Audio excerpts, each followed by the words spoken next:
Graça e paz, abençoados. Estamos aqui com um vídeo que se chama A Entrega do Espírito. Isto mesmo que você ouviu, a entrega do Espírito.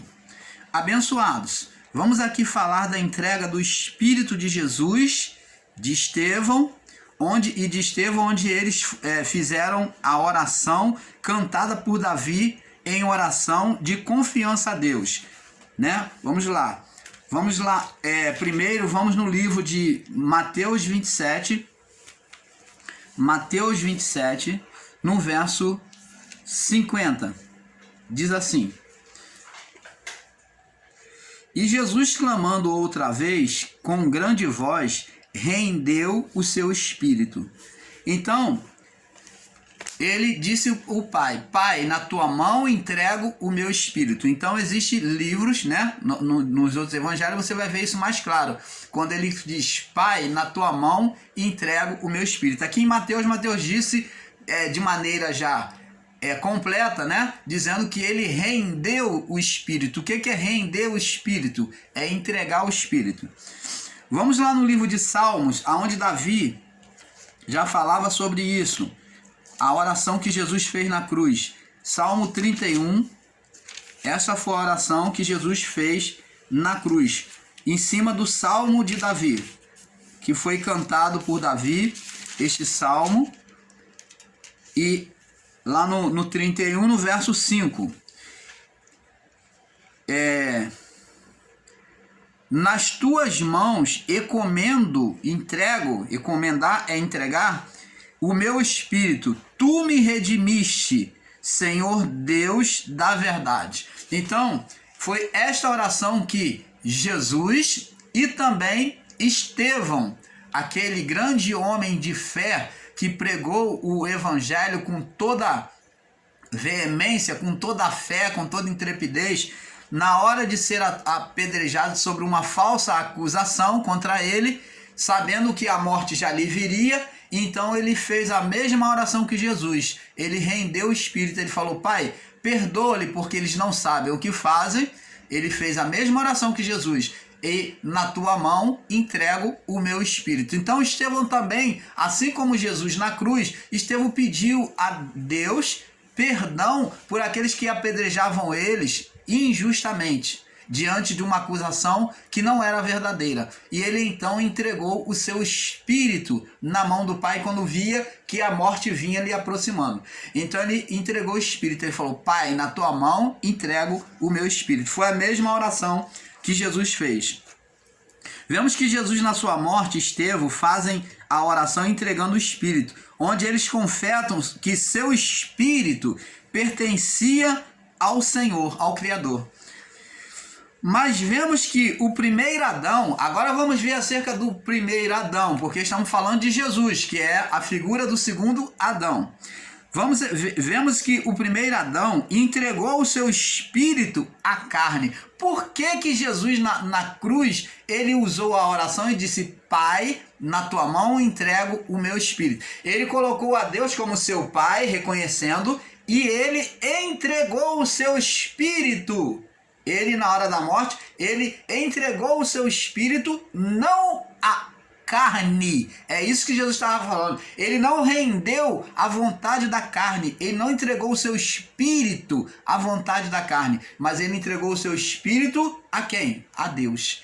Então, ele estava dizendo que completou a sua obra obedecendo ao Criador.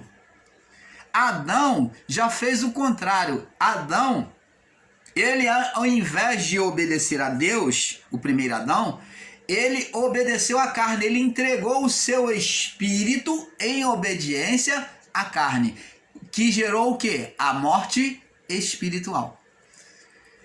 Após isso, como sinal da morte espiritual, a carne morreria. Por quê? Porque o espírito de Adão estava sujeito à carne. Então, no espírito, ao olhar divino, diante do olhar espiritual, da parte espiritual, ele estava morto, mas no corpo estava vivo. Mas esse corpo iria mostrar, no final da vida, a condenação que houve no espírito. E nós carregamos essa condenação no espírito que houve em Adão, essa marca, até hoje. Todos nós que fomos formados de carne, morremos no corpo, na vida do corpo, mostrando e provando que houve morte espiritual. Então a prova da morte espiritual é a morte física. Porque se não houvesse morte espiritual, a morte física não existiria. Você está entendendo, amado? Mas vemos que o primeiro Adão entregou o seu espírito à carne, uma posição totalmente inversa de Cristo. Pois apesar de estar em um corpo de condenação, né, Cristo, né, o seu espírito estava intacto, guardado em Deus. Temos que, com entendimento, enxergar Cristo em sua morte. Temos que, com entendimento, enxergar que Cristo, em sua morte, apresentou seu espírito em preservação, sem condenação. E Adão, no seu estado de morte. Então, Adão apresentou o seu espírito a Deus em estado de morte. E Cristo apresentou o seu espírito vivificado. Por quê? Porque causa a entrega do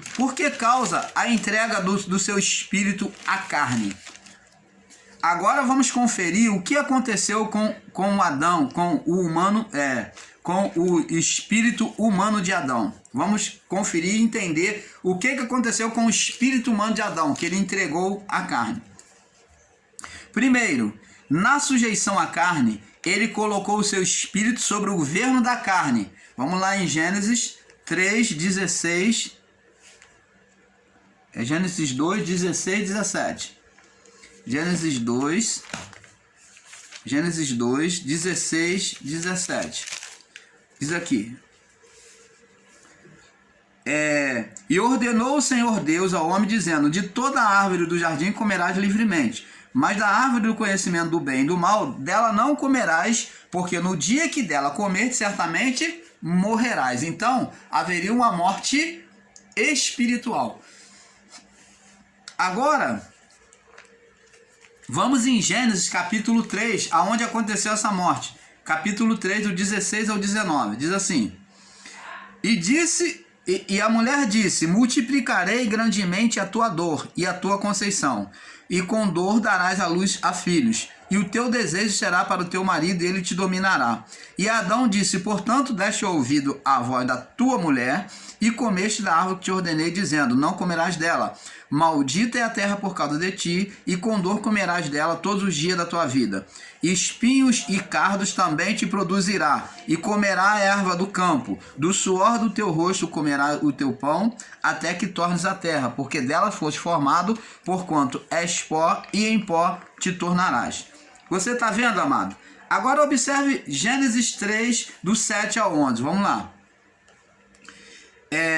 E foram abertos os olhos de ambos, e conheceram que estavam nus, e coseram folhas de figueira, e fizeram para si aventais. E ouviram a voz do Senhor Deus, que passeava pela viração do dia, e esconderam-se Adão e a sua mulher da presença do Senhor Deus entre as árvores do jardim. E chamou o Senhor Deus Adão e lhe disse: onde estás? E ele disse: ouvi a tua voz soar no jardim, e temi porque estava nu, e escondi-me. E Deus disse: quem te mostrou que estava nu? Comeste da árvore que te ordenei que não comesse? Então, abençoados, observa que não foi Deus quem tirou as vestes de Adão. Que vestes são essas? Vestes celestiais, vestes de glória, de poder, que era o poder de Deus que cobria toda a vida do homem, tanto dentro quanto fora. Então o homem, ele era completo, totalmente divino na sua criação. Agora, quando Adão peca contra Deus, o primeiro ponto é que Adão, ele vem se ver nu. Ele percebe que a sua roupagem, ele percebe alguma coisa errada, e ele se envergonha do seu estado físico. Ele enxerga condenação no seu estado físico. Então, ele perdeu as suas vestes e então Deus diz para ele: quem te fez saber que estava nu? A pergunta é: foi Deus quem tirou as roupagens, o poder celestial de Adão? Não. Quem foi que tirou? O próprio Adão e a sua mulher, concedendo o poder à carne. É isso que temos que entender. Agora observe em Gênesis 3, do 7 ao 11, que o estado espiritual de Adão e a sua mulher muda, e vemos a pergunta de Deus, do Criador, que não foi ele quem retirou as vestes do homem. A pergunta é: onde foi parar as suas vestes? Pois é este o entendimento que esse entendimento que nos tira muitos equívocos. Se não foi Deus que retirou o poder, as vestes de Adão, então não foi retirado, e sim entregue ao governo da carne, gerando um outro espírito, além do Espírito de Deus, além do Espírito de Deus, um espírito opositor. Então, além do Espírito de Deus que estava sobre o homem, preste atenção, que era as vestes do homem, o Espírito de Deus é o poder de Deus, ele foi transferido, o Espírito de Deus foi transferido para a carne, gerou um ser espiritual, de poder espiritual sobre a vida da carne, do corpo. Então, esse ser foi chamado de Satanás. De Adão até o juízo, ele não mais existe entre nós. Onde a natureza carnal se conhece como diabo, já na espiritual como Satanás. Agora, após o pecado, passou a existir o espírito da carne e o Espírito de Deus. Então, após o pecado, passou a existir o espírito da carne, que é o espírito de Satanás, e o Espírito de Deus, que foi compartilhado ali com o homem. O Espírito de Deus é o mesmo que foi colocado no homem antes do pecado, e que agora, pela sujeição à carne, governaria a carne em oposição a Deus. Com isso, agora entendemos como se tornou ofensivo a Deus. Vamos entendendo que a palavra de Ezequiel 28, do 11 ao 19, onde faz a comparação do poder e da glória do rei de Tiro com a glória de Adão antes do seu pecado original. Veja que a partir do verso 16 em diante, vemos a anunciação da expulsão do jardim e o juízo de Deus a um estado de humilhação e morte. E o juízo de Deus a um estado de humilhação e morte. Verso 19, no verso 19 não existe mais, de Ezequiel, 28, no verso 19 já não existe mais o ser Satanás entre nós, demonstra isso. Abençoados, essa comparação humana existe porque Satanás era o dominador da mente, do coração humano, e ele reinou pelo reino da carne. Gênesis 3, do 14, no verso 14 e verso 19, onde a serpente, o espírito de Satanás, se alimentaria do pó. Agora, em Isaías 14 em diante, a sentença vem comparar o rei da Babilônia com Adão no seu estado antes do pecado. Pois o Éden era a manifestação dos céus na terra, onde tudo começou a criação, até que Adão caiu do seu estado glorificado. Ele foi a estrela do amanhã, a viração do dia. Gênesis 3, 8. Nós vemos lá Deus na viração do dia vindo falar com Adão. Ele era a estrela. Vamos entender por que Adão foi comparado à estrela. Vemos que Deus vem falar com ele na viração do dia. Gênesis 3, 8. Veja que Deus vinha a essa estrela acendê-la. A estrela da alva, que é a estrela do amanhã, ou a estrela da alva, que é a primeira estrela da manhã, é a primeira criada. Abençoado, sabemos que a estrela da alva nos dá um entendimento do seu movimento de estar caindo. Justamente isso, nós somos como anjos, visto por Deus, nós somos, e justamente isso, nós somos como os anjos, visto por Deus como estrelas, em Gênesis 37, no verso 9, né? Vamos lá, Gênesis 37, 9, aonde José tem essa visão e entende que o homem foi tomado por Deus como estrela. José entende isso. Vamos lá, Gênesis 37, no verso 9, diz assim. Vamos ver no Gênesis 37, do 1 ao 11 primeiro. E diz assim: E Jacó habitou nas terras da peregrinação do seu pai, e na terra de Canaã.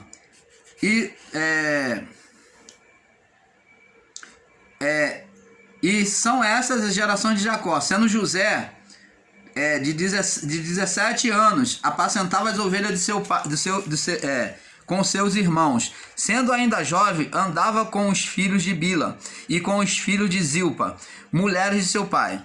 E José trazia mais notícia deles a seu pai. E Israel amava José mais do que a todos os seus filhos, que é Jacó, né, que foi chamado de Israel, porque era filho da sua velhice, e fez-lhe uma túnica de várias cores. Vendo, pois, seus irmãos que seu pai o amava mais do que todos eles, odiaram-no, porque não podia falar com ele pacificamente. Teve José um sonho e que contou a seus irmãos, por isso os odiaram ainda mais. E disse-lhes: Ouvi, peço-vos este sonho que tenho sonhado. Eis que estávamos atando molhos no meio do campo, e eis que o meu molho se levantava e também ficava em pé. E eis que os vossos molhos o rodeavam e se inclinavam ao meu molho. Então lhe disseram seus irmãos: Tu, pois, deveras reinarás sobre nós?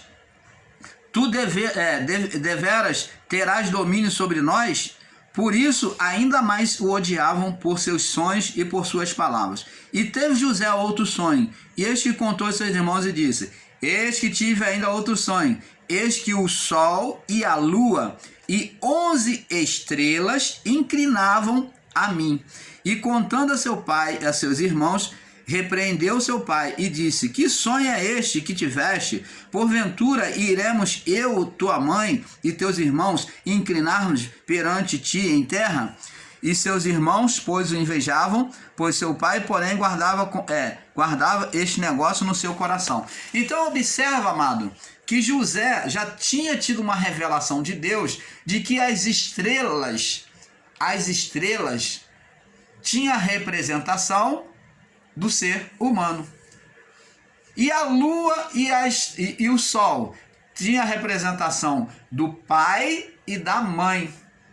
A mãe representava a lua e o sol, o pai. Assim como em várias passagens, Deus tem a representação de sol. Você vê isso no Apocalipse. Jesus se coloca como sol que dá a luz aos discípulos e disse: Vós sois a luz do mundo, a partir de ouvirem e receberem ele. Então ele era o sol que iria fazer brilhar sobre as estrelas. Então preste atenção, amados. O sol sempre foi a representação de Deus. Desde os povos antigos, desde o início da criação, o homem entendeu que o sol era a representação de Deus.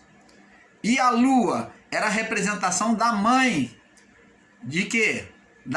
Hoje a lua foi comparada no Apocalipse da mulher que tinha a lua debaixo dos pés, a representação da igreja espiritual. Então, e quem são as estrelas? Qual a representação das estrelas? Somos nós. Cada um de nós somos olhados como estrelas diante de Deus. Por quê? Porque essa luz partiu de Deus. nós todos, no nosso espírito, nós carregamos parte divina de luz de Deus. Você tem que entender esse mistério. Não somos o que parecemos. Nós somos o que somos interiormente primeiro. E o corpo, a carne, é apenas uma couraça, é apenas uma roupagem para esta vida. Então, amados, José entendeu isso. Veja que Deus vinha a esta estrela, que era a estrela da manhã, conversar com Adão, né? A primeira estrela, criada por Deus na criação. Adão foi a primeira estrela, a estrela da alva, a primeira criada, a primeira a se mostrar. Isso que está relatado lá no livro de Isaías 14, aonde muitos pegam uma interpretação errônea, literal, e diz que Satanás, o anjo caído, desceu do céu. Nunca houve batalha, confronto espiritual nos céus na presença de Deus. Nunca houve rebelião nos céus. E essa representação está fazendo uma comparação do governo humano, tanto de Tiro, quanto lá em Ezequiel 28, como em Isaías, sobre a Babilônia, o rei da Babilônia. Que eram homens que, a princípio, viveram um reinado perfeito, eras perfeito em todos os teus caminhos, até que se achou pecado em ti. Pecado é o quê? Condenação. Então, até que eles mudaram o seu estado de espírito em rebelião a Deus, se colocando como Deus. Então está sendo retratado uma comparação adâmica com a vida e o governo desses homens. Então preste atenção. Esses homens, se formos tomar no plano literal, você vai ver um homem coberto de pedras preciosas, e isso não é verdade. Ainda que eles fossem o mais rico possível, eles não teriam o poder de ter todas essas pedras preciosas cobrindo eles. Então isso é uma ignorância de interpretação. Isso é apenas uma linguagem de figura, uma comparação sobre o quê? O poder que Adão, o primeiro homem, a estrela da alva, o primeiro homem criado, a primeira estrela, porque nós somos estrela também, aos olhos de Deus. Então, a primeira estrela, a estrela da alva, que é Adão, o Lúcifer, cheio de luz, cheio de glória, que ele foi criado assim, por isso que foi chamado de Lúcifer, cheio de luz, ou portador da luz, aquele que por ele partiria distribuição, sairia vidas, luzes. Então Adão foi o primeiro homem criado, ele estava cheio de luz para distribuir, compartilhar a partir dele luz de Deus. Então esse era o Lúcifer, o portador, aquele que trazia a luz da criação, a vida humana. Jesus, ele foi o portador da luz no mundo espiritual, sem condenação. E Adão foi o portador da luz no mundo da condenação, porque ele pecou. O seu estado deveria ser como o estado de Cristo, sem condenação. Mas como ele errou, teve que vir um segundo Adão para ser perfeito. Você está entendendo, amado? Então ele foi a estrela da manhã. Abençoados. Adão foi a estrela da manhã, a primeira da manhã, a primeira criada por Deus. Abençoados. Sabemos que a estrela da alva nos dá o entendimento do seu movimento estar caindo, né? Adão diz que a estrela caiu. E caiu, assim como a estrela da alva, você vê muitas das vezes passar no céu uma estrela caindo. Isso demonstra o estado de Adão, o estado espiritual caindo. Justamente isto. Nós somos como anjos, vistos por Deus como estrela. Gênesis 37, 9. Agora vamos no 37, 9. Nós já lemos, né? E José teve outro sonho e contou a seu irmão e disse: eis que tive outro sonho, e eis que o sol e a lua e 11 estrelas se inclinavam perante mim. Vamos agora em Mateus capítulo 15. Mateus 15. Vamos comparar aqui em Mateus 15, no verso 15. Mateus 15, 15, diz assim: Eu creio que o irmão Paulo pegou a referência errada. Aqui o irmão Paulo pegou a referência errada, tá bom? Não é Mateus 15:15 não. Então fica com essas duas referências de Gênesis, tá bom? Onde Jesus disse que vós, os discípulos, vós sois a luz do mundo. É lá no início de Mateus. Eu acho que é 5. É 5. Jesus disse, vós sois a luz do mundo. Então ele diz que os discípulos são, aqui ó, é Mateus 5, no verso 14, 15. Diz assim, vós sois a luz do mundo. Não se pode esconder uma cidade edificada sobre um monte. Está falando de algo brilhante, que ilumina, de estrela, de luz. Não se acende a candeia e se coloca debaixo do alqueire, mas no velador e dá luz a todos os que estão em casa. Você vê que Jesus compara os discípulos, aqueles que recebem a palavra, como uma luz. Você está entendendo, amado? Então, agora compreenda que os seres glorificados, os seres celestiais, com Adão, agora compreenda que os seres glorificados, né, celestial, com Adão, antes da condenação, é descrito. Vamos lá no livro de Apocalipse, onde os seres celestiais glorificados é descrito em Apocalipse, capítulo 9, capítulo 21, Apocalipse, capítulo 21, me perdoe, do verso 9 até o 11, diz assim, veio a mim um dos 7 anjos que tinham as 7 taças cheias das últimas pragas, e falou comigo dizendo, vem, mostrar-te-ei a esposa, a mulher do cordeiro. Presta atenção, aqui é feita uma retratação da esposa. Quem é a esposa, a mulher do cordeiro? A igreja espiritual nos céus. E levou-me em espírito, verso 10, a um grande e alto monte, e mostrou-me a grande cidade. Agora ele falou da esposa do cordeiro, ele vai mostrar a cidade aonde ela vai estar. A Santa Jerusalém, que de Deus descia dos céus. Preste atenção, essa cidade não é uma cidade literal, mas está falando da Jerusalém espiritual, tá? Não é cidade física, é espiritual. A Santa Jerusalém, que de Deus descia do céu. É igual o Éden, que desceu dos céus e se focalizou na terra. O Éden divino, porque existe o Éden físico, o lugar Éden, possa ser que tudo tenha se começado lá, mas existiu o Éden espiritual. Então muitos com entendimento errôneo diz que isso tudo é uma patifaria, porque o Éden existe lá e não é nada um paraíso, porque existe o lugar, o Éden físico aqui na terra. Mas no Éden existiu o Éden espiritual. Existiu o Éden espiritual, os céus sendo manifestos como a Nova Jerusalém que descia dos céus.